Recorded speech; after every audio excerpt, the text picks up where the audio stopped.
This is your guide to book publishing. Everything you want to know but didn't know what to ask with your host, Dr. Judith Briles. On the show today, you'll find out where book publishing is going and how to take advantage of it. How to identify and avoid publishing predators. What opportunities are emerging as the book trade evolves in new forms. How to avoid losing money and much, much more. Join us now as a variety of publishing pros will deliver insights and strategies to take the author to the next level of publishing. It's your guide to book publishing. Everything you want to know but didn't know what to ask. Brought to you by Author U and the Book Shepherd. And now, here's your host, Dr. Judith Briles. Well, there's possibility that the monsoons will continue in Colorado this afternoon. That's what they're threatening with us. But we're not going to talk about monsoons unless you want to rain with ideas of what to do with maybe eBooks, maybe converting it, maybe working with Kindle, or how about looking at something called Inkling.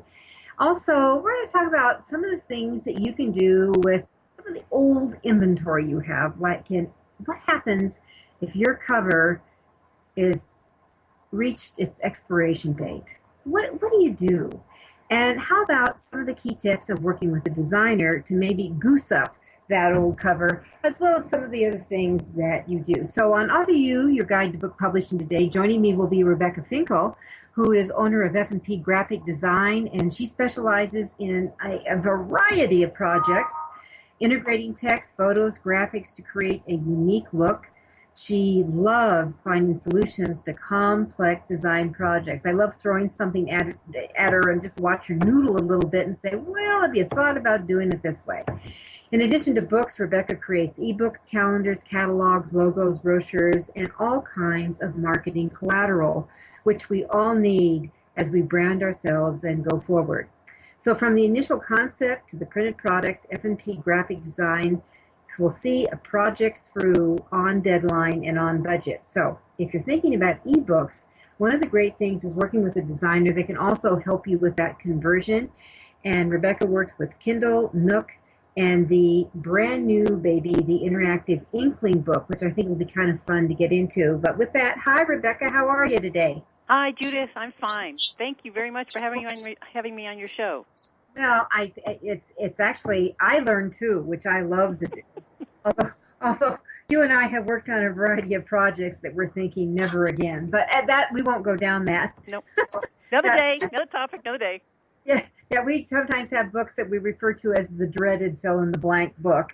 But there are also a lot of books that are extraordinarily fun. And I think one book Rebecca and I are working on right now is called Heart of Fire, which is a remarkable story.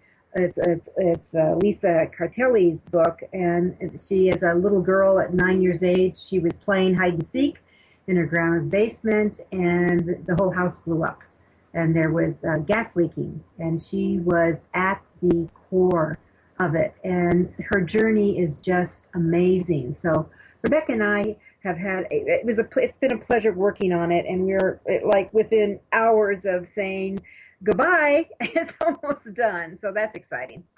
All right, Rebecca, let's talk about where should we start? So many times authors think that they should start with an ebook, maybe, or maybe they do a print and do a simultaneous publishing of an ebook. But why don't we go ahead and talk about, let's say we do have the book, and what does it tail to do a conversion to, let's start with Kindle right off the top. And, is it a good idea? Should we do it without not printing the book at all? And what about, let's talk about some of the other players. And I know we've had Mark Coker on for Smashwords, who we had a couple of great shows with him on the radio here. But what about some of these other options that are out here that you're working with?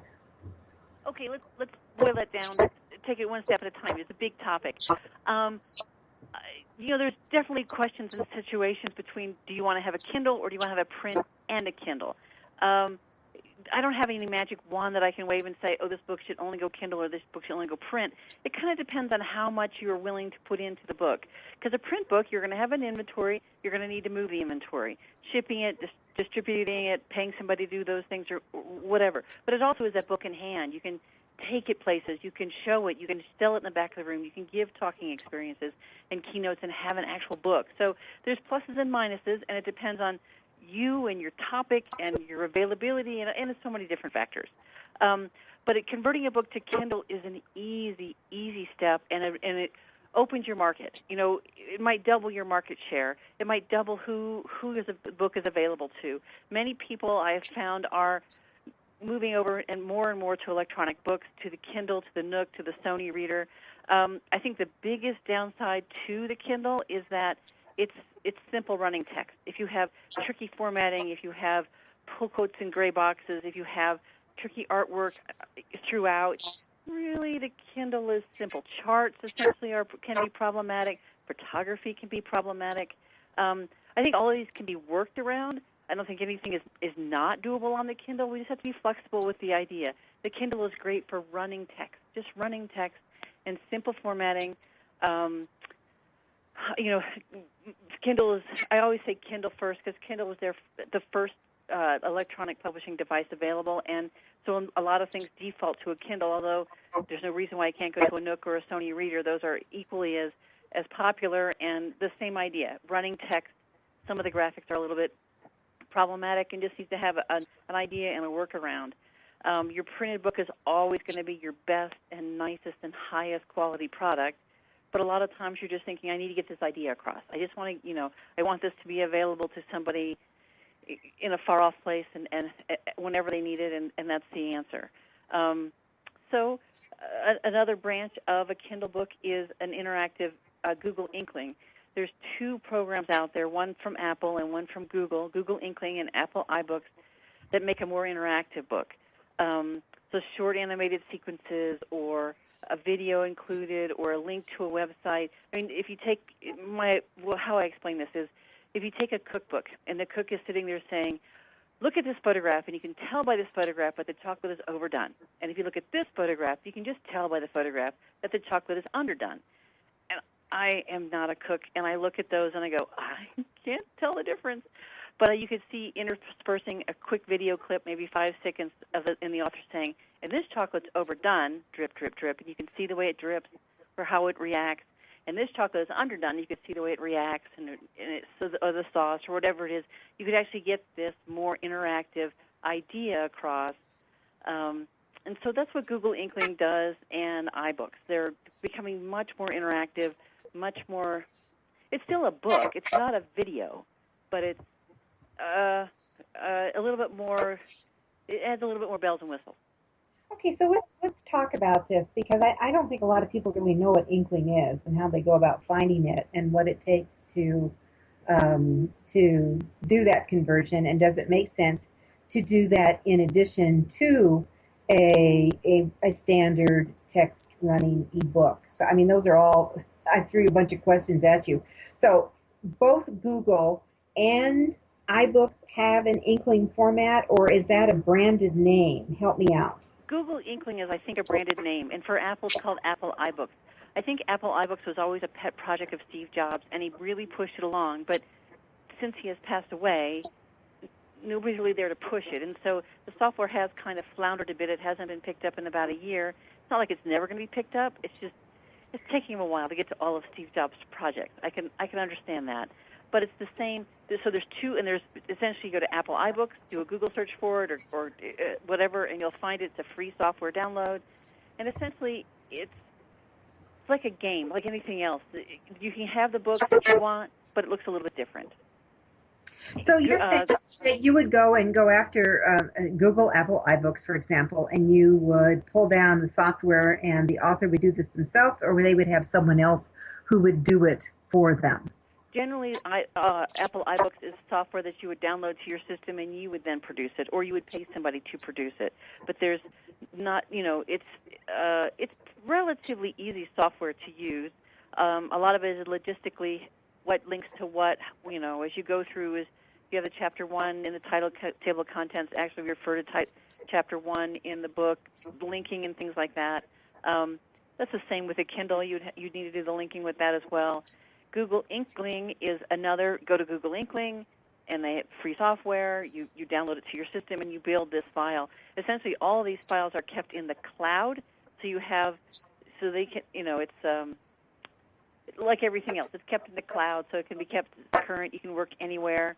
You load things into the cloud, and then it's used when people download the book. I just did just for kicks. Judith Briles has just put out or I think about a year ago, she put out her Snappy, Sassy, Salty book. And for kicks, just this summer, early summer, we released it as a Kindle book and as an Inkling book, just to see what it could do, just to see where it could go. I mean, Inkling books are going to be is an idea that people are known and they're going to search for it. But the Inkling, to see who finds it, who picks it up, where can it be marketed, how far can it go? It's a new market, and it's just interesting to see it grow. And so they would buy the Inkling.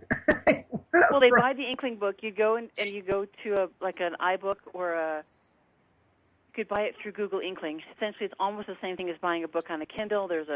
You have an account, and they charge your account, and then you download the book to your. The good thing about Google Inkling is the same file can go to your phone, can go to your tablet, can go to your mini tablet, can go to your computer. It's the same file all the way through. Whereas in iBooks, you have a file that is specific for a tablet or specific for a phone. It's a little bit more cumbersome. I think that software will improve, but so anyway, that's what's exciting about the Inkling is that the Inkling can go anywhere. So anywhere.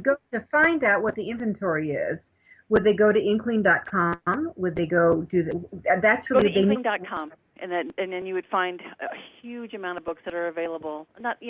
I say huge amount of books because every time I look, there's something new to see and something.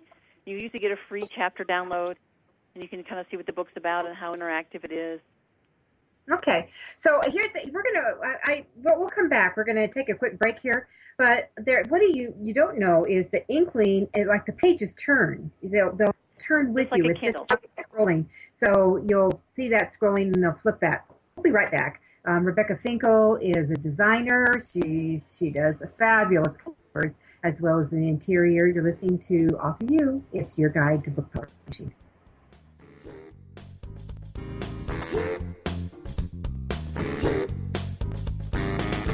This is your guide to book publishing. Everything you want to know but didn't know what to ask. With your host, Dr. Judith Briles.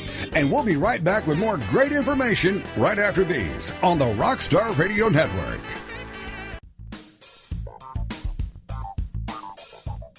Is there a book in you or another? Author You will show you how to create, develop, and publish your book without being hoodwinked. If you already have a book out, you'll find a supportive and brainstorming community that's connected and creative no matter where you live. Author U brings in national experts for its book camps and annual author extravaganza held each May. It has regular meetings and delivers webinars for its members on timely topics. Through Author U's extensive network, members enjoy exclusive benefits, including significant discounts for a variety of services necessary to publishing. The Resource, its online book publishing news magazine, is content-heavy and it's free. If you want to create a book that has pizzazz, punch, and panache, Author U is for you. If you're a hobbyist or a casual author, it's not. Join Author U today through its website at authoru.org. Follow Author U on Twitter at AuthorU and on Facebook at Author U, where timely author and publishing tips and articles are posted daily. Author U, where the author goes to become seriously successful.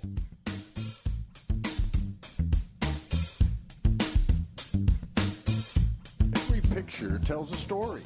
And it's a truism that people do judge a book by its cover. Nick Sellinger and NZ Graphics have been in the business of producing superior graphic cover design and interior layout for self-published authors, independent and traditional publishers for years. He has developed a reputation for excellent work, fast turnarounds, and best of all, affordable pricing. NZ Graphics also produces eBooks and book marketing materials such as posters, sell sheets, postcards, bookmarks, business cards, logos, and more. Books designed for his clients have won multiple book awards, including Best Book Award by U.S. Book News, multiple Evie Awards from the Colorado Independent Publishers Association, Indie Book Awards, the San Francisco Book Festival Award, and Freedom Medal Award from Valley Forge. Visit www.nzgraphics.com or call 303-985-4174 for more details about making your book the success it should be. Mention that you are an FOJ, friend of Judith's, and that you heard about NZ Graphics on your guide to book publishing.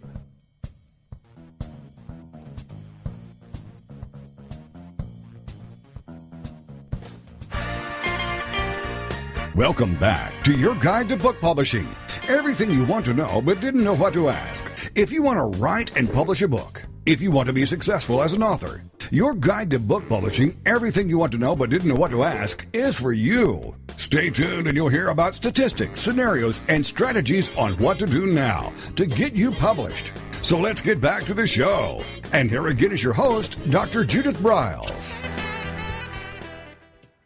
Okay, we're talking kind of a new form. A lot of authors don't know about Inkling, which is a more interactive form of an ebook, and it's ideal for cookbooks. It's ideal for children's books, where you have that action going on, and you've got color, lots of color, and it's really, really fun for that.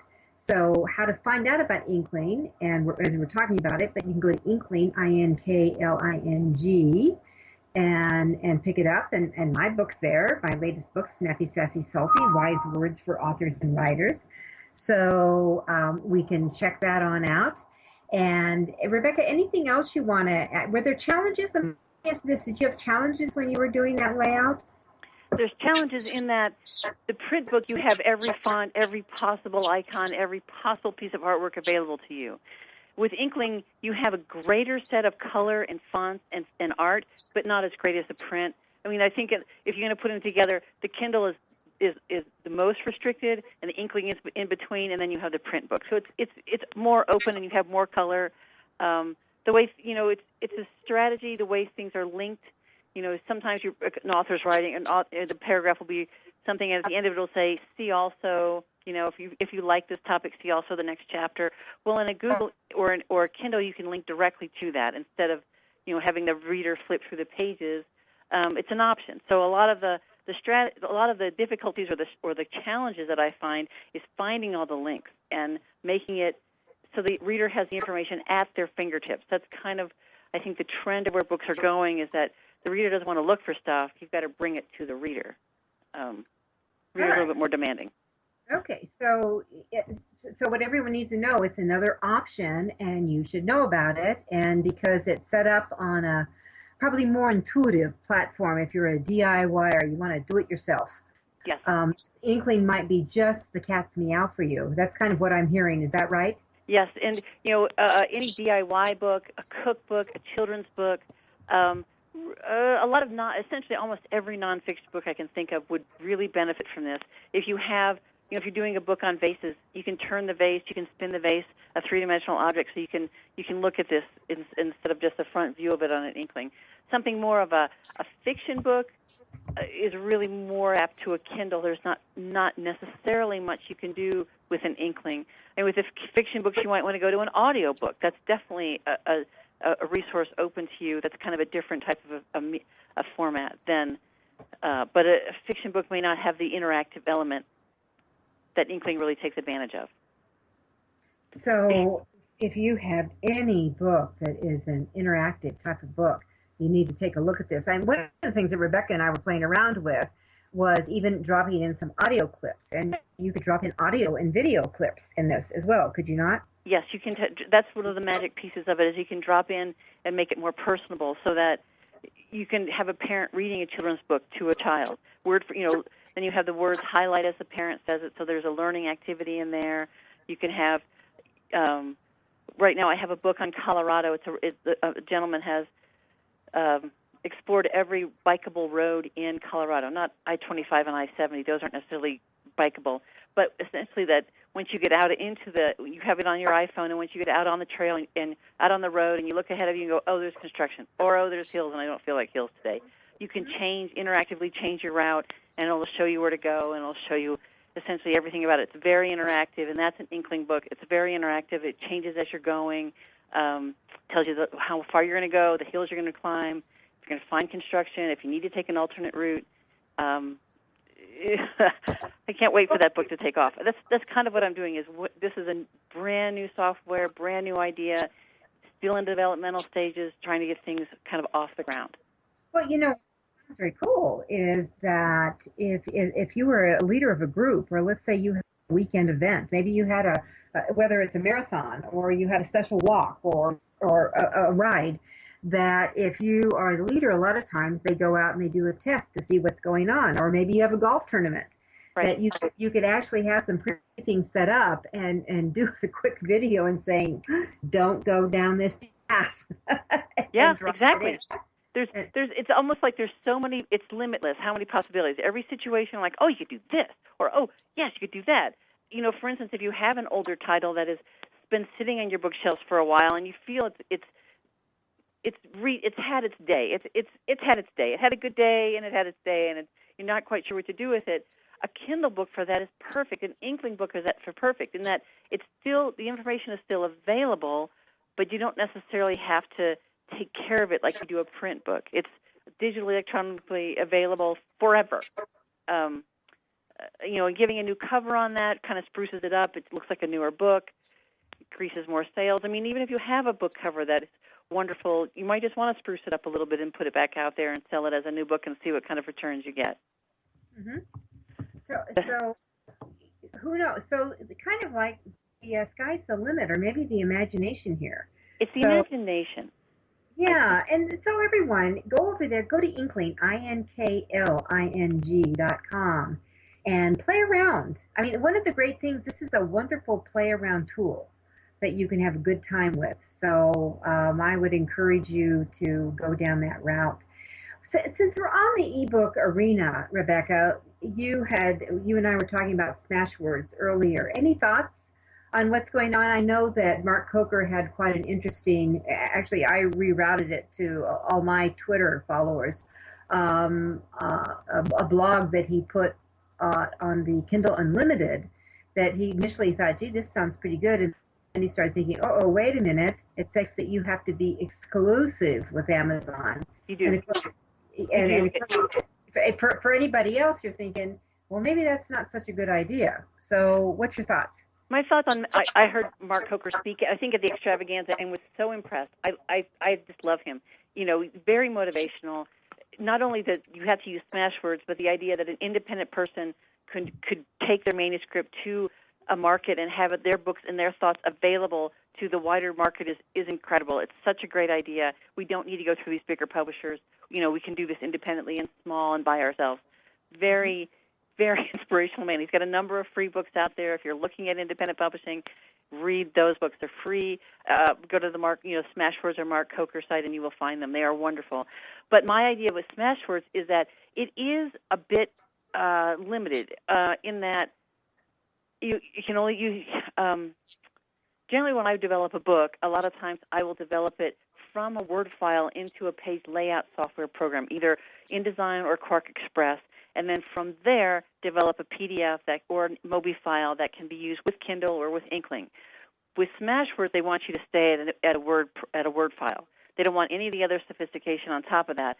So a lot of times what I do is I've gone like 6 or 7 steps beyond what Smashwords is capable of, and I need to kind of circle back and put everything back out to a Word file if they want to go to Smashwords. So Smashwords is a great tool for many people, but a lot of times when you want to go to a print book, it's like a divergent path. You either go to Smashwords and do it electronically, or you kind of go this way and you can do it in print. It's tough to bring those two together because it's a divergent path. There's not a plus or minus with that. It's just kind of how it is. and every book is a different book and has a different marketing strategy. What I like to do is be involved with the marketing early, so I can say, "Oh, have you thought of this?" or "Oh, what about that?" And I was reading a paper and I read about this, and what can I bring to the table? Maybe nothing, but maybe something. I've got 20 years of experience. I'd like to help and bring and show and say we did this before, and wouldn't it be great if? And so Mark Coker, his books are, yes, the Smashwords books are available through a number of markets, and that's really wonderful. You can also, I just recently found this out, with Smashwords, you can control the price, which is really a nice thing with Amazon. It's a price, that's the price, it's what it is. Forget it. That's what it is. Well, forever. The other thing with Smashwords is you can create coupons and give them away like crazy if you're trying to do stuff. And the other things that authors need to realize, if you are pushing your book towards libraries, which is certainly a place that you want to be in both print and e-format, is that they want the file. They don't want a Mobi file. They want the EPUB file. They do. They want the EPUB file, or they want the doc file, or the text file. Very basic file. So there's things you just, as a graphic designer, I can't do with a Word file because the software can't handle it, that I'd need a more sophisticated document. So when we start talking about those types of aspects, and then we move beyond the Smashwords. I don't want to downplay Smashwords. It is the answer so many times. But books are variable, and there's lots out there, and they do lots of things, and there's a medium, I think, for everybody. And that's the good news. Yeah. That's the really good news. Well, we're just right up on our bottom of the hour break, and so what we want to do, I think, when Rebecca comes back, I think let's just still hop over. We've been doing E stuff, and now let's go to a P thing. Well, actually, I think this is E2, because let's talk about covers, because sometimes you do need a different cover for your ebook than for your print book, or you need a variation of it because of the way everything is so small in the thumbnail arena. And let's get into how to morph these guys that are a little bit limp out there. I'm Judith Briles. This is Author U, your guide to book publishing, and we're going to be talking book covers, old to make them new, with Rebecca Finkel.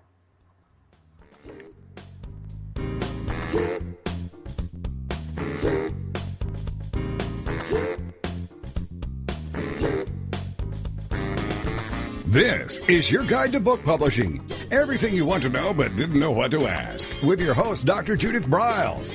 And we'll be right back with more great information right after these on the Rockstar Radio Network. Since 1987, Color House Graphics has set the standard for quality book production. Whether you decide to print a small quantity of books or need a large print run, depend on Color House to help you. You'll receive professional help and advice the moment you reach one of our representatives. If you mention hearing about us on your guide to book publishing with Judith Briles, we will provide you a discount on the first order you place. To speak with a project manager, call us toll-free at 800-454-1916 or visit us at www.colorhousegraphics.com.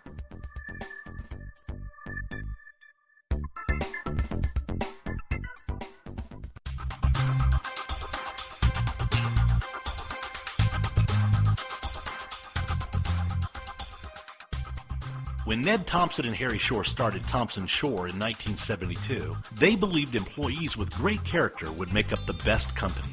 They were right. They hired people who were not only experts in bookmaking, but who were obsessed with quality and delivering exceptional customer service. Almost 40 years later, Thompson Shore remains a 100% employee-owned company. Ned and Harry knew that successful customer projects are a direct result of empowered employees. We specialize in all books for large and small publishers. Creating beautiful and well-made books, we're dedicated to pleasing our customers by making the experience a good one from start to finish. The personal touch we have with our customers allows us to be innovative in solving their most difficult challenges. Our platform also ensures that we can remain flexible to meet our customers' unique needs and expectations. Our marketing kit can create buzz for your title, enhancing the promotion of your book during infancy. When you need to test the market to gauge your future sales, we can provide digitally printed books that will transition seamlessly into a larger offset run. From ebook to hard copy to delivery, our skillful customer service teams are at the ready to answer your most pressing question. At Thompson Shore, we know that making the highest quality books requires more than just best technologies. It requires superior customer service, professionalism to the trade, and commitment to environmental and social values. With these standards of excellence in place, you can be sure that we will always help you put your best book forward.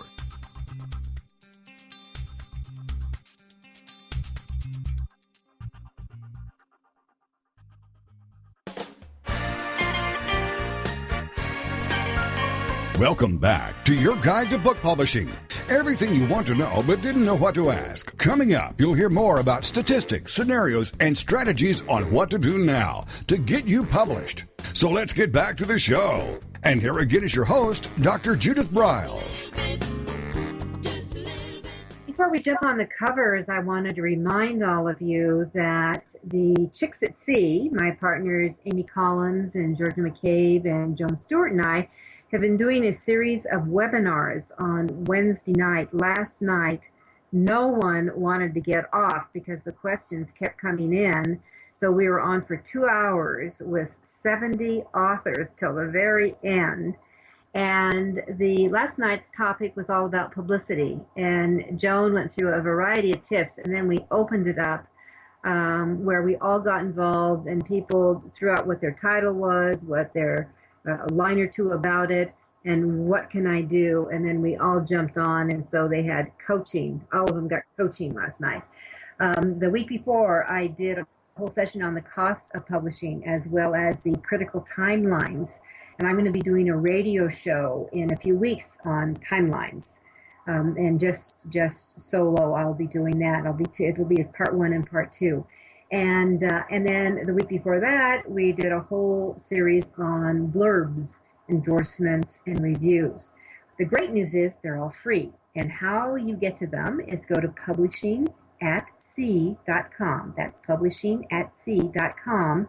We've got a cruise coming up, the Publishing at Sea cruise, January 18th to 25th, out of the Caribbean, where we'll be in the Bahamas, St. Thomas, and St. Martin. But what's very cool is when we're on shore, you go play. But when we're out to sea, you're going to work. And it'll be amazing what we're going to do. So join us. There's about 8 cabins left, publishingatsea.com. And do take advantage of the free webinars that we've been doing. Next Wednesday is all about social media and how to find your crowd and your tribe. So with that said, Rebecca, covers are all about talking to the right tribe and the right crowd. So how do we fix an old one? Well, since you have essentially an old book, it's been on the market. You've seen where it should go. So if you have a book cover that's about a river and it's not the cover is not quite what you think it should be. After reflecting on it, after seeing the book sales, you realize that probably a picture of the river of some kind on the cover would be great. Bigger type size on the cover, a bigger title. Maybe less of a subtitle. Sometimes we get overwhelmed with the subtitle and want to put everything in it. So maybe we can reduce the subtitle from 30 words, which is enormous, to, 10, 12, 8, something smaller. So it's the idea that it's run down the road and it has some experience. So why don't you take a minute and look at it and review and see if you can improve it on a very physical level, and then maybe update a new river picture, maybe update a new picture or cover colors on the cover. I think for smaller thumbnails, if you really feel your book is just going to have an electronic market, I would stay away from white background covers, because when they go on Amazon and you see them as a thumbnail, you don't see the edge of the book. So it's just like floating in this and everything, because the page is white that the thumbnail sits on, so they can't really see your book cover and the edges of it. I think that's my one true stay away from white covers if possible. If you're going to only go to a white cover and only go to electronic, there's ways around that for sure. You can outline in black. There's lots of ways around it, but just somehow give it a dimension to let people know the border and the whole face of the book. And a lot of them don't think about that. just simply a shadowing or something as a border, as you said, that lets it pop out. But still, even with I was doing some perusing through a bunch of covers the other day, and I was fascinated because there were several that did have the border to show it was a book, but they still got lost in it. With it, just this like line art, they got lost very quickly. So the color did pop, but I think what's really important for authors to understand is that they've got to pay attention to their fonts, on their styles for their titles, because sometimes if they're very scripty, that they don't show up well. The smaller you get in that, your images, bold is better. Bold is better. Tall, skinny fonts are an answer sometimes, but they get hard to read as well. Long words on the cover is tricky. Something like unbelievable is a really long word, a lot of letters to put on a book cover, and they need to get kind of small so you can fit them all across the front. Is there another word that you could use? Is there something else you could say about the cover? When you have a large title and a large subtitle and sometimes a large subtitle, plus maybe one or more authors, all of a sudden your book is is filled with a lot of kind of small type, which will not, it doesn't work very well on a thumbnail scale. I don't say take your book down to like 3 words and 2 word, don't take it down to simply, but there's got to be a medium in there somewhere, where less is more, where you can have bigger fields of color. I mean, if you're going to go electronic, I'd have bigger fields of color and bigger type. You can always modify that for your print book and have it as more textured in the color blocks. You can have more dimension in the color blocks. You can add more of your subtitle. There's no reason why you can't have essentially 2 covers for your book, an electronic and a print. Mm-hmm. And there's nothing wrong with that. I think sometimes it's a good idea that there's some synergy between them. I do too. I think you should make your book cover and shrink it down really small and see if it's legible at essentially the thumbnail size. And if it's not, then make some decisions and go from there. So everyone, you need to get into make your a 25% image. Yeah, it's small. It's small. Bring it down, and so you can get a really good feel. And then maybe you make decisions about, is it important that your author's name is read at the thumbnail size? Maybe, maybe not. Because when it's listed on Amazon or on Kindle, on any electronic device that you can buy these books from, the title and the author will be listed there. Is it important that they read on the cover? I can't answer that question because I don't know the answer. Yeah, but it's something you have to consider. Let's just say that. And then the other thing is that just play around and what's going on, and I think it's really important for all our listeners to understand that when you're working with book covers, you need to know what you're competing with, what other books in Absolutely. the genre are doing with their images, with their colors, with their styles, because that's what you're competing with, and so many don't do that. Yes, absolutely. Great advice.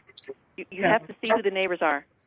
Yeah. See what the neighbors are doing, because you got to keep up with the Joneses in this one. I don't know about keeping up with them. You can be different, but you got to know what they're doing. You got to be aware. That's right. I'm all for uniqueness and quirkiness. That always appeals to me. So let's just ask: are there any trends going on, Rebecca? I mean, you're designing all the time. When you're looking for ideas, is it something that just flows from you, from your imagination, or are you out looking around and see what's going on? I'm looking. It's a mix of different things. I'm out looking around. I sorry to toot my own horn, but I lecture at the University of Denver 10 times a year, and one of the things that I do is an exercise on book covers, and I take the top 25 New York Times bestsellers, and I put them up, and I talk about them. And so every time I give this lecture, this specific lecture, I go back through and I download the top 25 New York Times bestsellers, and then I start looking, and then we start talking about trends. It's always one of the topics that we come up with. And right now, which I mean like yesterday, today, tomorrow, because of course it's going to change, it seems to be irregular fonts or hand-drawn fonts. Simple titles, hand-drawn fonts is kind of the style right now, just because it adds a little bit more, there's a little bit more movement in the cover. The S has a little bit more of a shape to it, and the P has more of a shape to it, et cetera, those types. The I has a big old round dot, so it's lowercase I, so it's a little bit more shapy. Maybe next week it'll be something different. It changes so fast. So I can't really say that there's a trend that I'm following. A lot of times when I design a cover, I want to talk to the author, I want to talk to the editor, I want to have an idea what the book's about. A lot of times I'll read the first chapter or a foreword, anything to kind of place me in the author's mind or in the author's mindset for the book. I just love talking to the author about their books because they have so much energy. They want to tell me everything about their book, and then I kind of boil it down to more simple. It's a bunch of words that I kind of then change into images, which is a trick. That's what graphic designers do. You give them words and you get back images, and so it's the translation process. And yeah, there can be bumps in the road on the translation process. If I get it wrong, tell me. Let's do it again. I want to get it right. It's not like, what I say goes, but the more information is always better than here's a paragraph, design a cover. We'll go a long way before I can get where I need to be with just a paragraph.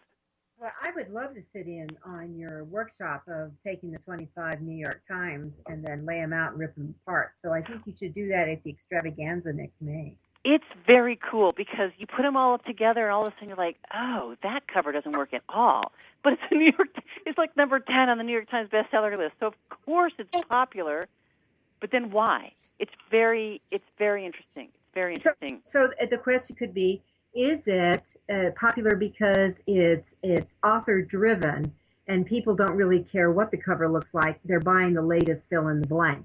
They're buying the latest Stephen King. It could be anything. Yeah, it could be anything, but it would be good to decipher that. The other thing is that, so we come up to our final break today, a lot of authors don't realize is that if you look at the titles of these New York Times bestsellers, is most of them are 8 syllables or less. Yes, they're short. Yeah, so there's true value in shortness, and sometimes 1 or 2 words can be extraordinarily powerful. We'll be right back. Rebecca Finkel, graphic designer, book designer, intuitive for authors, is with us this session. This is Judith Briles. It's Author You, your guide to book publishing.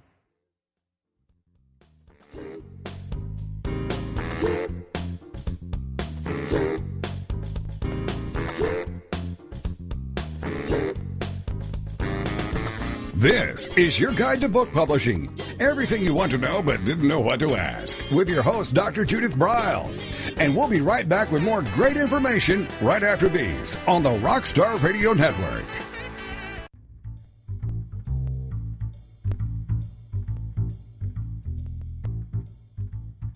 The book shepherding concept is simple. The publishing world is changing, and so must you.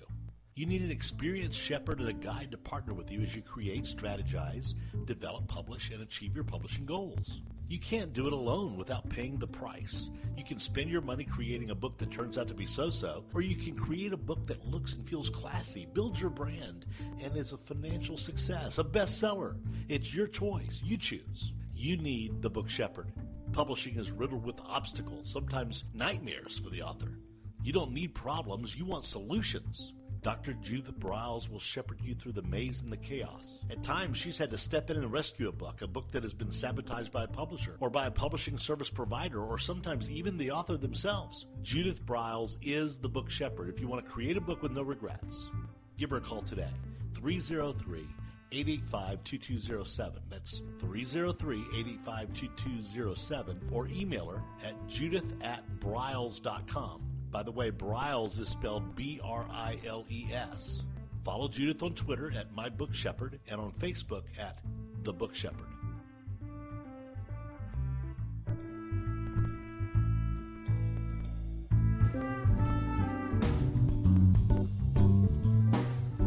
At Total Printing Systems, customer service is our priority. We are located in Southern Illinois. Our employees have an average of 18 years experience and know that customer relationships are important to our continued success. We have been a short-run book printer for nearly 40 years and always stay at the forefront of technology. Our niche is from 1 to 5,000 copies. Today, we offer digital, black and white, and 4-color high-speed inkjet printing, a cost-effective way to introduce color into your short-run titles. We, of course, offer traditional offset printing as well. Bindery is done in-house, from adhesive case binding to PUR perfect binding to mechanical binding of all types, including side sewing. We provide warehousing, kitting, distribution, inventory management, a new print-on-demand facility, streaming browser-based eBooks, and bookstore. Call us at 1-800-465-5200 for a quote on your next book project. You can also visit our website at www.tps1.com. Welcome back to your guide to book publishing. Everything you want to know but didn't know what to ask. If you want to write and publish a book, if you want to be successful as an author, your guide to book publishing, everything you want to know but didn't know what to ask, is for you. Stay tuned and you'll hear about statistics, scenarios, and strategies on what to do now to get you published. So let's get back to the show. And here again is your host, Dr. Judith Briles. You know, I always love hearing our sponsors during the hour where we have 3 breaks, and I was just hearing the tail end of TPS's, which is Total Printing System. If you're thinking about doing an ARC, or what's also called an advanced reader copy, pre-sales copy, you do them for reviews or for endorsements, and you may print 20, you may print 50, you may print 100. It's a very short run. That Total Printing Systems does a beautiful job, extraordinarily reasonable prices. I had one author who said if my print book would look this good, I would be thrilled. So remember Total Printing Systems for your ARCs and review copies. They're excellent, just excellent. All right, so Rebecca, we're talking covers, the old to the new. What kind of marketing strategies do you think about with covers? Well, my focus when I work on a cover is pretty much the author and the publisher comes to me and says, "This is my market." That's one of the questions I definitely ask: who's your market? Who you're writing towards? Where are you going with this book? So that I have it clear in my mind and can design to that level, whether it be a 5th grader or an adult, girl or boy. I mean, there's times when it's a male or a female. So I definitely will ask you your marketing strategy. What I try to do is just open up that marketing strategy just a little bit, or enhance it, or improve it, or make it sparkle, or shine. Really come through somehow in the cover. Covers are tricky. You want to tell the whole story? Do you want to tell the best part? Do you want to tell the ending? Which part of that is exciting for you, and which part of that will sell your cover? So let's say you have, you've had your book out for. I'm going to say 5 years. I mean, I'm good at bringing the book to market and giving you the book that's going to do its best, but I don't know what a stale book is. I don't know if it's 2 years. I don't know if it's 5 years. That's kind of an independent decision on the book. So let's say you have what's called a stale book, the book that cannot sell or is not selling as much as it had when it was first new. And then one idea is to recover it. And it's not just, a slip cover, a dust jacket is simple. You read it, a new dust jacket, and you slip it on the book, and that's how you market it. And you have a new release to it, and you treat it like a new book. Everybody knows, I think, Dan Brown, the author of several of the books, the Da Vinci Code and et cetera, those books. One of his books, he came out, I was so impressed because every 2 weeks it was a new release. Large print, small print, illuminated, Braille, Spanish, everything. Author notes, Kindle, audio, Nook, Sony. Every 2 weeks he had a new release on his book. He kept it new for over 7 months, 8 months. I was just impressed because it's a really creative marketing to keep your book new for that long. Anyway, I don't know if we have those resources that Dan Brown does, but we can still make the book, when you recover it, it's now a new book, or people will perceive it as a new book. Even if the idea. Yeah, and it's important too with those new books, and authors need to understand when you take an old book and just, let's say you go in and you goose it up a little bit with some updated information. When you change 30% of your book on the interior, that is considered a new book. And a new edition or a new book? It could be considered a new edition or a new book. But that you have the capability of, from re-entering book contest, getting new ISBNs, all that kind of thing. So you can put life back in. But let's say you have a stale book. I want to call them a stale book instead of an old book. But let's call them a stale book, and you have 500 copies sitting somewhere that you want to sell. Well, possibly, I just want to throw this out there. A possible idea is to take off the old soft cover jacket, and it can be done. It needs to be cut off, and print a new one on top of it, and put a new one in its place. Not on top of, but in its place. And then it becomes not necessarily a new book, but you can start to revive it. You can start to bring it new life, breathe new life into it. You can release it again in some of the channels. There are things that you can do to revive, give it more life. And this also, it's interesting, and I've heard this from a number of people in the industry, printers, etc., academics, that when the electronic book, an electronic version of your book, I'm sorry to bring this around to the first of the hour, but an electronic book will breathe life into your print book. It doesn't make a lot of sense logically if you think about it. I can't break it down. But a reprinting of a print book or a recovering of your print book will spur electronic copies.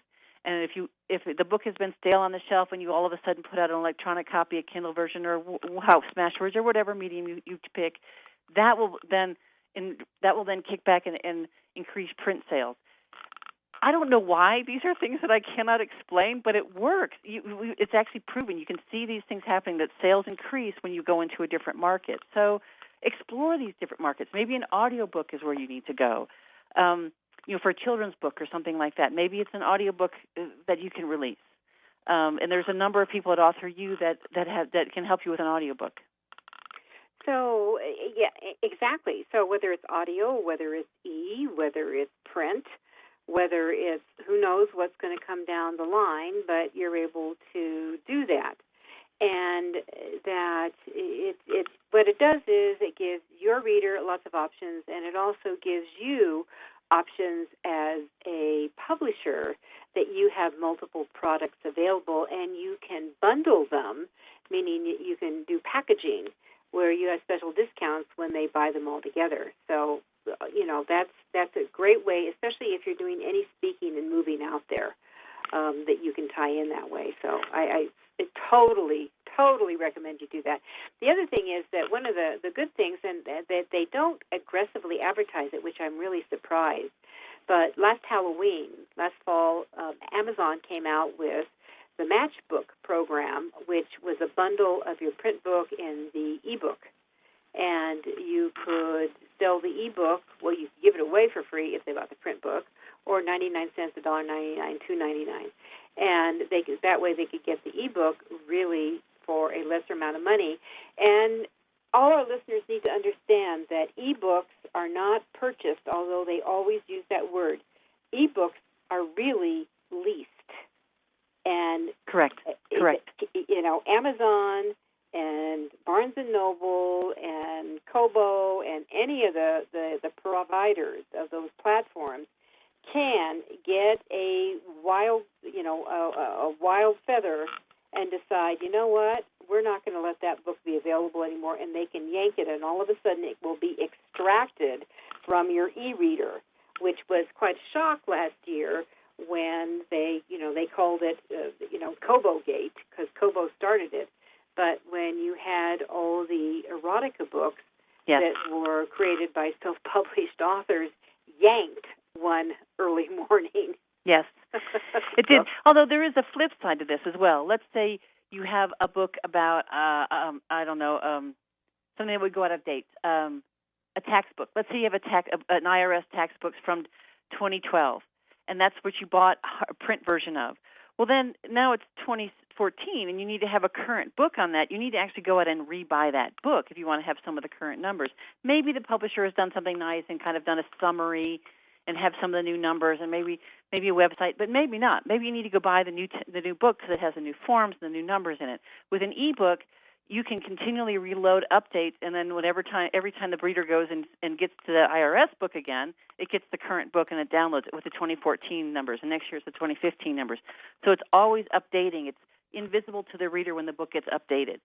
So let's say you have an address wrong, or a name wrong, or a phone number wrong, or something, a checkable fact in your book incorrect. As an e-book, you just upload a new file. Next time it comes down, it's correct. It's impossible for them to access the old copy. They only get the new copy. Which is a real plus to have that. I was going to say there's pluses and minuses to this least thing, and I just want to throw out a plus with the minus. Well, there you go. All right, so we've got like 2 minutes left. So how do authors, what's some of the things that they need to know about working with a designer? From words to egos to anything else. Everybody has an ego, and everybody does, authors as well as designers. The best thing you can do is communicate. A designer's going to want to, when I start designing a cover, I'll design 2 or 3 covers, maybe 4, and I'll send them out. And I don't think any of these are the answer. But what I'm doing is I'm looking for boundaries. I'm looking for a way to communicate. Oh, you like this, but you don't like that, but you like this? Okay, let's talk about it. And then we continue to revise the idea until I get where you're going. And you know so much about this book, and I'm having to play catch-up for however long it's taking you to write it, 6 months, 7 years. I'm playing catch-up, so I need to catch up really fast to where you are. And the best thing I can do that is I start looking for boundaries. I start looking for, oh, you don't want this, but you want this, and you like this color and this font and this idea, and how can we do this? Really, it's communication. Everybody's got an ego involved. I want the best book possible. That's what makes me happy. A lot of times my ideas don't mesh with yours, and so we work together and we figure it out. So when someone's considering working with a designer like yourself, do you throw out a couple of these, seeing if there's any component that hooks it in, and then you go forward, or is there, if they say, do they need to pay something to do a sampling of this sort? Or... A lot of times what I'll do is I'll try to have a conversation with the author and say, have you thought about this, or what do you think of this, and really just free associate ideas, the first thing that comes to my head, so I know essentially the yeses and the nos. I know where I'm going. But really, if I put down a cover, if I start working on a cover, I'm expecting to get paid for that cover. It's not spec work. Although designing a couple ideas for a front cover is nowhere near the price of paying for the full color, front, back, spine. Not that the full color is just ridiculously expensive, but ideas are quick. I mean, they don't have to be really refined. I can be using stock photography. I can be using a lot of different things. And you can see the potential of it, but it's not refined. You know, from those ideas and those initial sketches, we can continue working until it is a refined idea. But really, designers don't like to work for free, unfortunately. All right. And that we're going to have to close off. Okay. And who really does want to work for free? I mean, it's a drag. It's a drag. Okay. So this is Judith Briles. My guest has been Rebecca Finkel with F&P Design, and you can get a hold of Rebecca at ftgd.com. We'll see you next week. Thank you. Thank you, Rebecca. All right. Bye-bye. Thank you for being a part of Your Guide to Book Publishing. Everything you want to know but didn't know what to ask. With your host, Dr. Judith Briles. Each